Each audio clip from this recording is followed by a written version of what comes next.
இதோ இங்கே இருக்கிறேன். எங்களை நேசிக்கிற நல்ல தகப்பனே, உமக்கு நன்றி செலுத்துகிறோம். கோடி நன்றி இயேசு சுவாமி. இயேசப்பா, இதோ இங்கே இருக்கிறேன் என்று சொன்னவரே, உமக்கு நன்றி ராஜா. கோடி நன்றி. இந்த வேளையிலும் தகப்பனே, உம்முடைய வார்த்தைகளை தியானிக்கும்படிக்கு எங்களுக்கு கிருபை செய்யும், வழி நடத்தும், கண்களை திறந்தருளும். இயேசுவின் மூலமே ஜெபிக்கிறோம் நல்ல பிதாவே, ஆமேன். வேத புத்தகமாகிய தேன்கூட்டிலிருந்து ஒழுகும் தெளிதேனின் சில துளிகள். பிரியமானவர்களே, ஏசாயா 65ஆம் அதிகாரம் 1ஆம் வசனம் இப்படியாக சொல்கிறது: என்னை குறித்து விசாரித்து கேளாதிருந்தவர்களாலே தேடப்பட்டேன். என்னை தேடாது இருந்தவர்களாலே கண்டறியப்பட்டேன். என்னுடைய நாமம் விளங்காதிருந்த ஜாதியை நோக்கி, இதோ இங்கே இருக்கிறேன் என்றேன். ஆமேன். இந்த வேத வாக்கியத்தின்படி நாம் ஆராய்ந்து பார்த்தோமானால், கர்த்தர் சொல்கிறார், என்னை குறித்து விசாரித்து கேளாதிருந்தவர்களாலே தேடப்பட்டேன். குறித்து விசாரித்து கேளாதிருந்தவர்களாலே தேடப்பட்டேன். ஆம், எவ்வளவு உண்மை. ஆம், அவரை குறித்தும், அவருடைய கிரியைகளை குறித்தும், அவருடைய செயல்பாடுகளை குறித்தும், அவருடைய அன்பை குறித்தும், அவருடைய அதிசயங்களை குறித்தும், அவருடைய அற்புதங்களை குறித்தும், பட்ட பாடுகளை குறித்தும் விசாரித்து கேளாதிருந்தவர்களாலே தேடப்பட்டேன் என்று சொல்கிறார். 100% உண்மை. பிரியமானவர்களே, அவரை குறித்து தெரியாதவர்கள் என்று தேடுகிறார்கள். அவரை குறித்து அறியாதவர்களாலே அவர் தேடப்படுகிறார். ஆமேன். அடுத்த பாகம் சொல்லுகிறது, என்னை தேடாதிருந்தவர்களாலே கண்டறியப்பட்டேன். அவரை குறித்து சற்றேனும் தேடாது பாகாலையும் விக்கிரகங்களையும் தேடிக்கொண்டிருந்தவர்களாலே அவர் கண்டறியப்பட்டார். ஆமேன். அவருடைய நாமம் விளங்காதிருந்த ஜாதியை நோக்கி, ஆம், அவருடைய நாமம் தரித்திராத அவரை சற்றேனும் வழிபடாத ஜனங்களை நோக்கி கர்த்தர் சொல்கிறார், இதோ நான் இங்கே இருக்கிறேன் என்றேன் என்று. பிரியமானவர்களே, சிலர் பிறப்பிலே கிறிஸ்தவ குடும்பத்திலே பிறக்கக்கூடிய பாக்கியத்தை பெற்றிருக்கிறார்கள். சிலர் அவரை அறியாத குடும்பத்தில் பிறக்கிறார்கள். கிறிஸ்தவ குடும்பத்தில் பிறக்கிறவர்கள் அவரை அறிந்து கொள்கிறார்கள். ஆனால் அவரை அறியாத குடும்பத்தில் உள்ளவர்களோ, அவரை பற்றி தெரியாதிருந்தவர்களோ, அவரை விசாரித்து கேளாதிருந்தவர்களாலே அவர் தேடப்பட்டார். அவ்வளவு உண்மை. அவர் யார் என்று தெரியாமல், அவரை பற்றி செவியால் கேளாது இருந்தவர்களாலே அவர் தேடப்பட்டார். ஆம், இன்றைய நாட்களில் அதுதான் நடந்து கொண்டு இருக்கிறது. அதிகம் புறஜாதியார்தான் வந்து இன்று கிறிஸ்தவர்களாக மாறுகிறார்கள். ஆம், எப்படி என்றால் அவரை விசாரித்து கேளாது இருந்தார். ஒரு காலங்கள் கேளாது இருந்தவுடன் அவர்களாலே கர்த்தர் தேடப்படுகிறார். கிறிஸ்துவை தேடாதிருந்தவர்களாலே அவர் கண்டறியப்பட்டார். அவருடைய நாமம் விளங்காத புறஜாதிகளை நோக்கித்தான், இதோ இங்கே இருக்கிறேன் என்கிறார். ஆம், அவர் நமக்கு முன்பாகவே இருக்கிறார். நம்மை விட்டு சற்றேனும் விலகாதபடி நமக்கு முன்பதாகவே இருக்கிறார். ஏனென்றால் நாம் ஒரு காலத்தில் அவரை பற்றி விசாரித்து கேட்கவே இல்லை. அப்படி இருந்த சூழ்நிலையை தேடினோம். நம்மால் அவர் தேடப்பட்டார். பிரஜாதிகளாகிய நாம் தேடாதிருந்தவர்களாகவே இருந்து அவரை கண்டறிந்தோம். கிறிஸ்துவை குறித்து தேடாது இருந்தவர்களாகிய நம் மூலமாக அவர் கண்டறியப்பட்டிருக்கிறார். அவருடைய நாமம் விளங்காத நம் புறஜாதிகளாகிய நம்மை பார்த்து கர்த்தர் சொல்கிறார், இதோ நான் இங்கே இருக்கிறேன் என்று. எவ்வளவு உண்மை. நான் உன்னை விட்டு விலகுவதுமில்லை, உன்னை கைவிடுவதுமில்லை என்று சொல்கிறார். பிரியமானவர்களே, நாம் ஒரு காலத்தில் அவரை பற்றி விசாரிக்கவும் இல்லை, அவர் கேளாதிருந்தவர்களாகவே நாம் இருந்தோம்.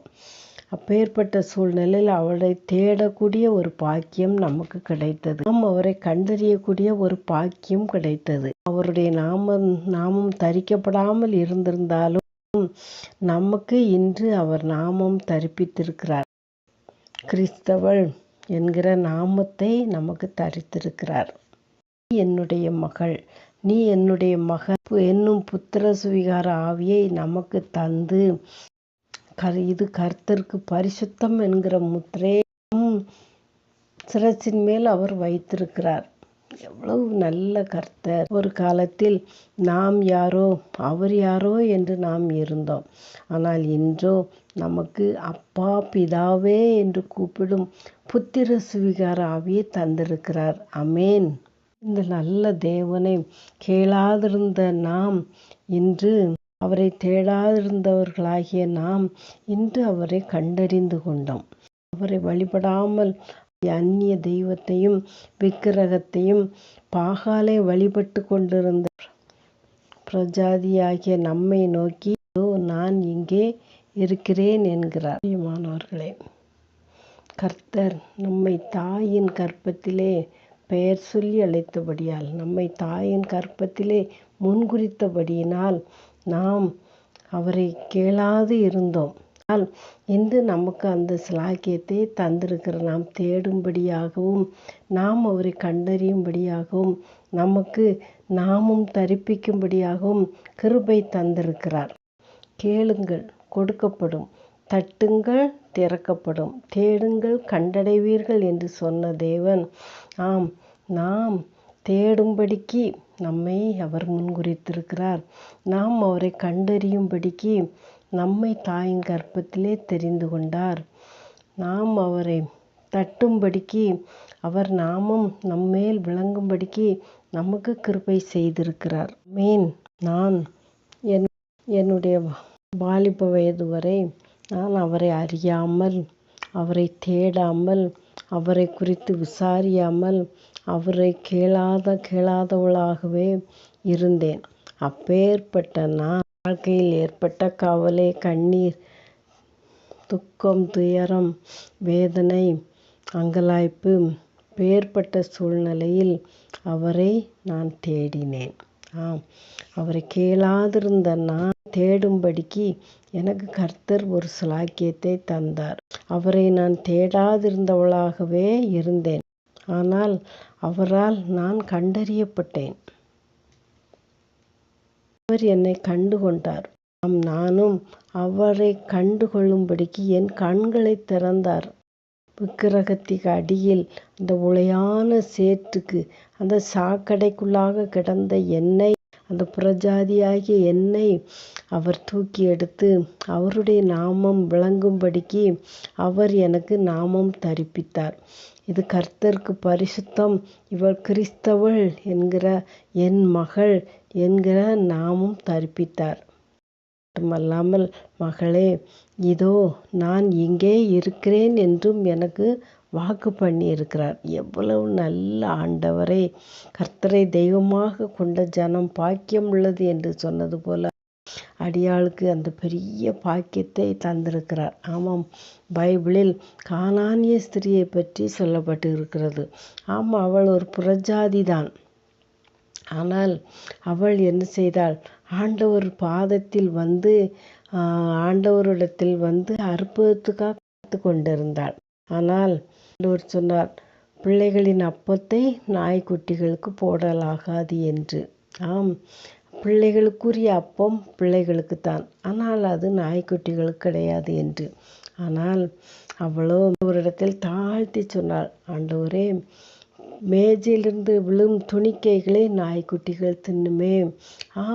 அப்படி அந்த மேஜையின் கீழ், அதாவது உம்முடைய பிள்ளைகள் எல்லோரும் சாப்பிட்டு கீழே விழும் அந்த துணிக்கைகளை நாய்க்குட்டி தின்பதை போல எனக்கு தாரும் என்று தாழ்மையோடு கேட்டாள்.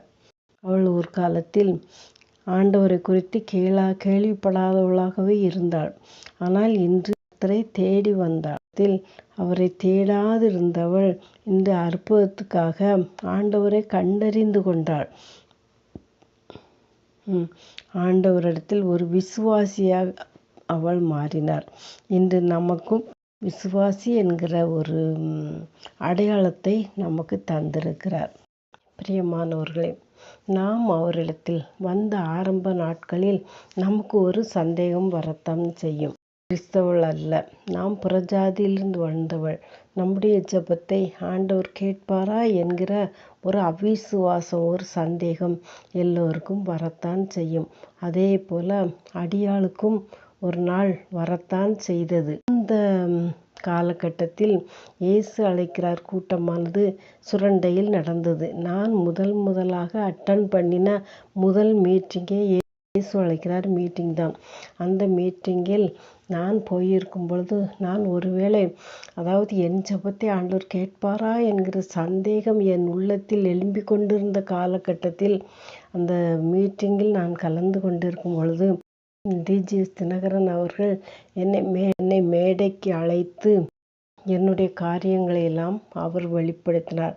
என் ஜெபத்தை அவர் கேட்கிறார் என்பதை நான் கண்டுகொள்ளும்படிக்கு தேவன் ஒரு ஸ்லாக்கியத்தை தந்தார். ஆம், நான் இதோ இங்கே இருக்கிறேன் என்று வாக்கு பண்ணினவர் அந்த நாட்களில், மகளே இதோ நான் இங்கேதான் இருக்கிறேன் என்பதை எனக்கு கண்டுகொள்ளும்படியாக பெரிய ஒரு ஸ்லாக்கியத்தை தந்தார். இது எவ்வளவு பெரிய ஆனந்த பாக்கியம்! ஆம், அன்று முதல் என்னுடைய சந்தேகம் தீர்ந்தது.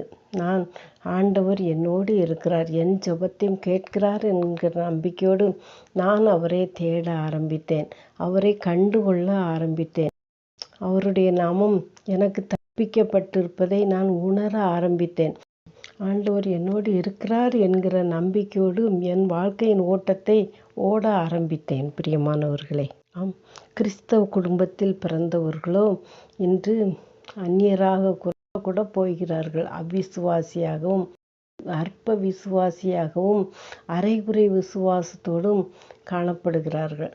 ஆம், இன்று பிரஜாதியிலிருந்து வருகிற ஒவ்வொருவரும் அவர் கேளாதிருந்தவர்களாலே தேடப்பட்ட அவரை, கேளாதிருந்தவர்களாலே கண்டறியப்பட்ட அவரை உறுதியாய் பற்றி கொண்டு வாழ தேவன் கிருபை செய்திருக்கிறார். இதனால்தான் ஆண்டவர் இயேசு கிறிஸ்து தன்னுடைய சீசர்களோடு பேசும் பொழுது அநேகர் கிழக்கிலும் மேற்கிலும் இருந்து பரலோக ராஜ்யத்தை நிரப்புகிறார்கள், ஆனால் ராஜ்யத்தின் புத்திரர்களோ தூரமாய் போகிறார்கள் என்று சொன்னார். ஆண்டவர் நான் காணாமல் போன இஸ்ரவேல் வீட்டாரிடத்திற்கே அனுப்பப்பட்டேன் என்று சொன்ன ஆண்டவர், ஆம், இஸ்ரவேலர்கள் இன்று காணாதவர்களாகவே போய்கொண்டு இருக்கிறார்கள். ஆனால் பிரஜாதிகளாகிய மாயை பின்பற்றின, அந்நிய தெய்வத்தை வணங்கின, விக்கிரகத்தை வழிபட்ட ஒவ்வொருவரும் இன்று அவர் பாதத்தில் வந்து அவரை உறுதியாய் பற்றி கொண்டு அந்த நித்திய ஜீவனுக்கு நேராக ஓடும்படிக்கு தேவன் கிருபை செய்திருக்கிறார். இது எவ்வளவு பெரிய பாக்கியத்தை தந்த ஆண்டவராகிய இயேசு கிறிஸ்துவுக்கு கோடி நன்றி. ஆமேன். தேவன் தாமே இந்த வார்த்தைகளை ஆசீர்வதிப்பாராக. ஆமேன். அல்லேலூயா.